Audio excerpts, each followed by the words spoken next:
Miller Yule is here to talk about his new album, Let It Burn, and his album release show that just happened at Galatos. Miller's dad, Phil, is a renowned recording engineer, so we start off our chat by asking if being a musician was always in the cards. You got me feeling like a movie scene. I don't think so. I think I was more obsessed with football as a Right. kid and sports, animals. I wanted to be a zookeeper at one time. Right.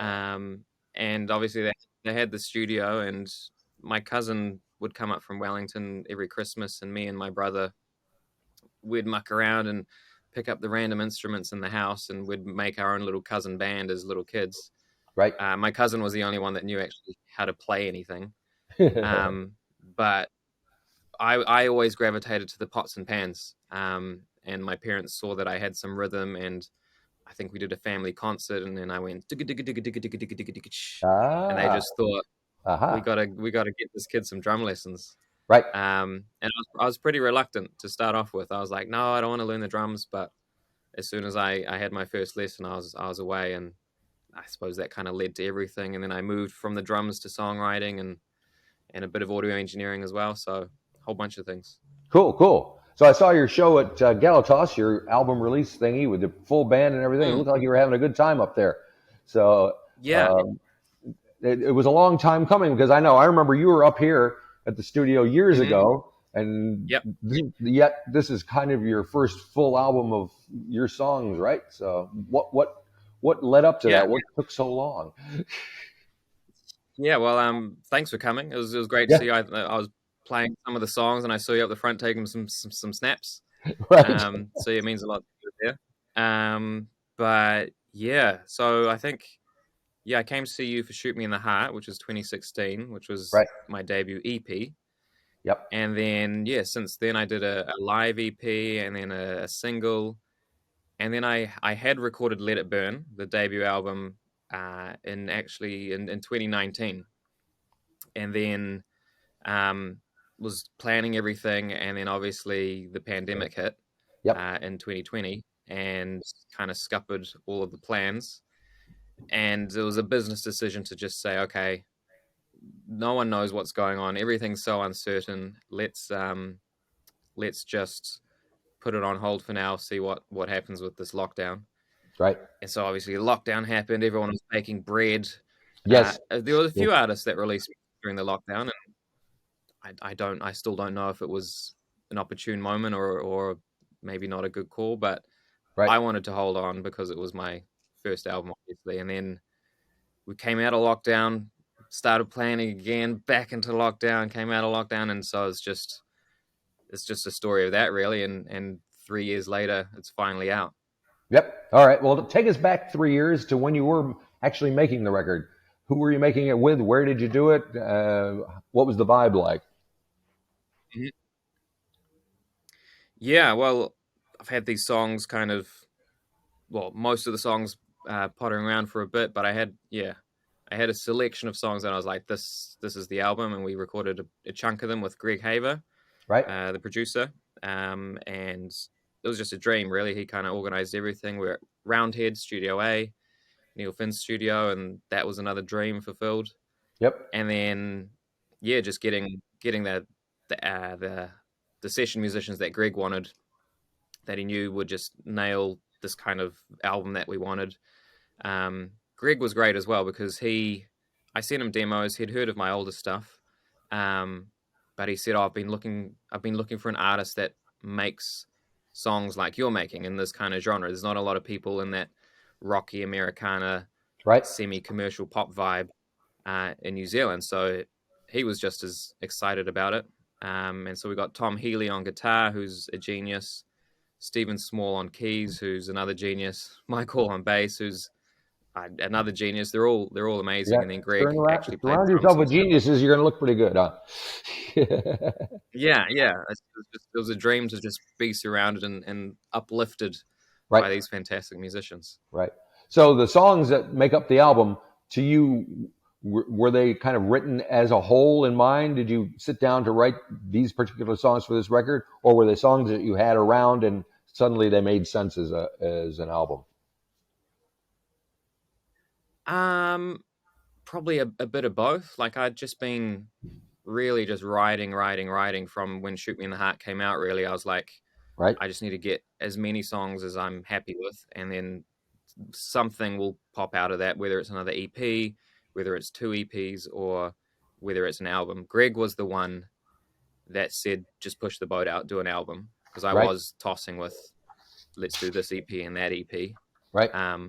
But I'm so glad that I did the album, and yeah, going through the songs, finding which ones worked well, because we had a whole bunch of demos, and it was great to bounce off Greg on what ones he thought worked well together. And the interesting thing, because yeah, like you say, some of the songs had been lying around for ages, so they're quite old to me.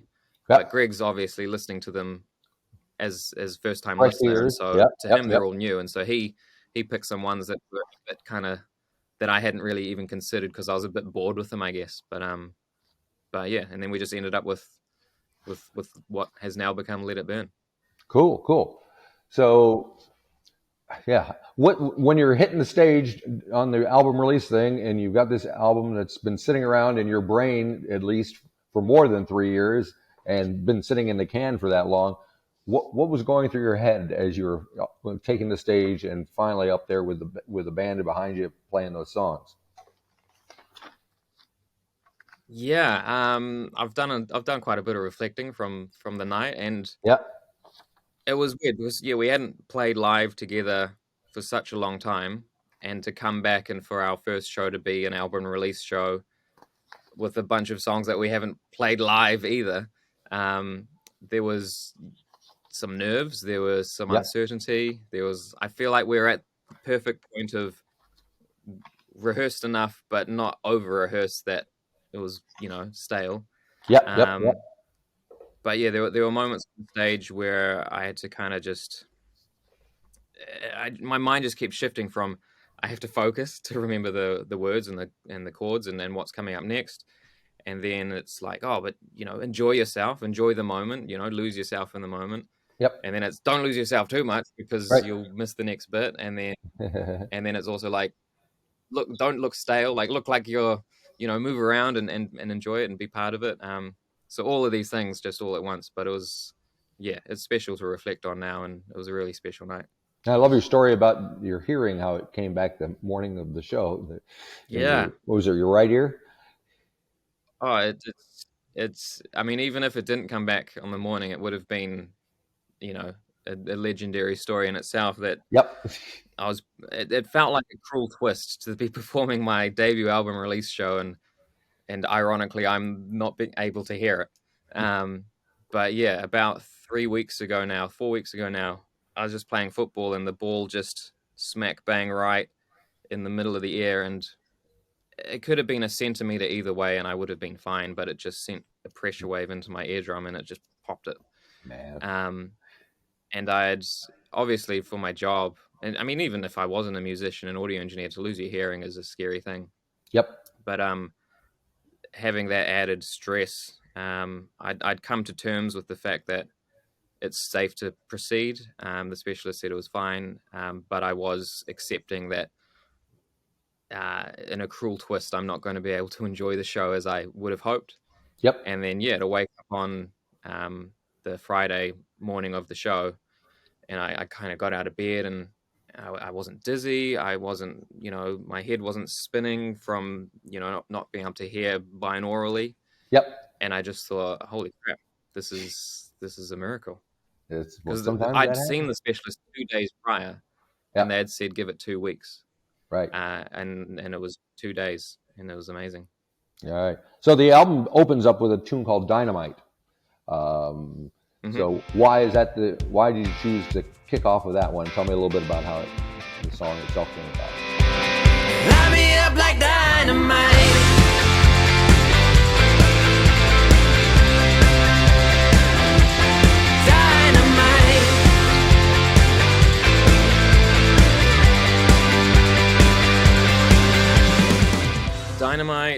Dynamite, Greg was unsure about Dynamite, actually. I knew Dynamite was going to be this banging song that had to be on the album. Right. Greg was like, oh, I don't know, I'm not unsure, but, Miller wants it, so we'll go ahead with it.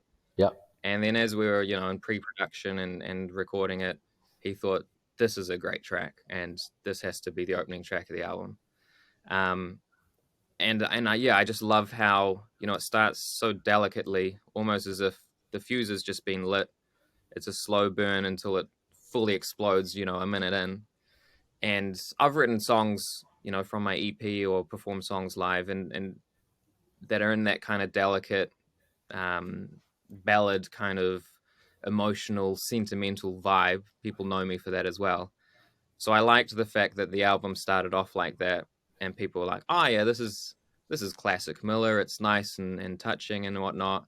Right. And then that guitar riff comes in, the drums come in, and it just explodes, and it just sets the scene, I think, for the rest of the album to kind of follow through with that whole kind of explosive vibe. Gotcha. And even as you're telling me about it, and especially when I was watching you at the show, I couldn't help but think of Bruce Springsteen. And I think you mentioned him in a lyric somewhere along the line. So, and you're kind of a little on coming from a Born to Run kind of vibe, or whatever. So tell me about your relationship with old Bruce. Yeah, well, I think just growing up, like my dad's a huge fan, right? And so growing up with the music playing in my childhood, it's in there somewhere. I'm not the biggest fan compared to him. He's definitely an influence, and we've referenced him in the album and sounds and that kind of vibe as well. But yeah, he's just, when he's playing live or that Born to Run album, like you say, it's just so explosive and just a good upbeat kind of vibe. But he also does that, the quiet acoustic thing and the storyteller kind of thing. So yeah, I feel like he's a huge influence. Okay, so now again, 3 years plus after the fact, is there a song on the album that really means something special to you, or that you want to talk about in particular, other than the one that we already have? A special song from the album? Yeah, I mean they're all have a memory attached to them, but I think it's been really nice having the album out and people getting in touch with what their favorite songs are, and I'd assumed everyone would just like the singles, but it's nice to hear when people like some of the the album tracks, the tracks later down the track listing. For me, I really like Wake Up.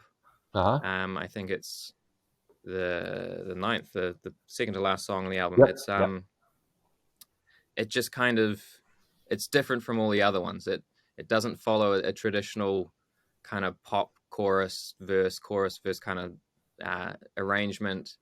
There's kind of a chorus, but it's more of just a refrain. The lyrics are quite simple but personal. And yeah, I suppose in the last 3, 4, 5 years, it is all about kind of depression and mental illness and that whole kind of vibe of, I know my heart's in the right place, but I've got these demons in my head kind of thing. I'm afraid of being alone.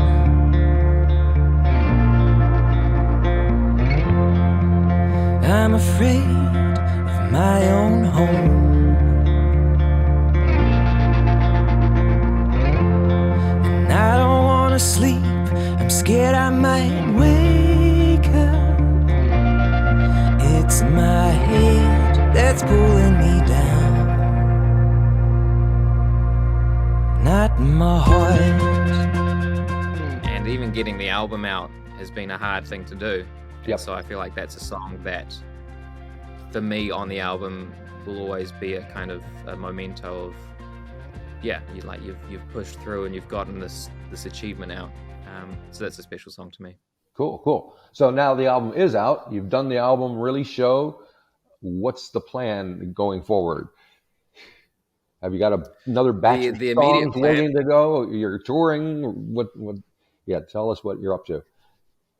Yeah, I mean, I'm still writing. I'm still working. I think I'll always be writing and working on songs, and looking forward to next year. And as soon as the show finished, the band were like, "Miller, we got to go on tour. This is great."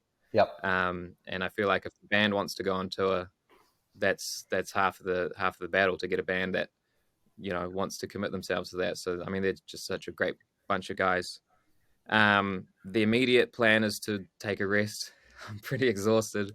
Getting all of this out as an independent musician, right, is hard work. But yeah, I think we've just released "Hold On, Fix You," kind of a little acoustic mashup cover, right. that you would have seen live at the show. So that acoustic version is out now, and then we've got I'm not spreading around too much. We've got a few surprises before the end of the year, and then we'll take a breather over summer and see what next year holds.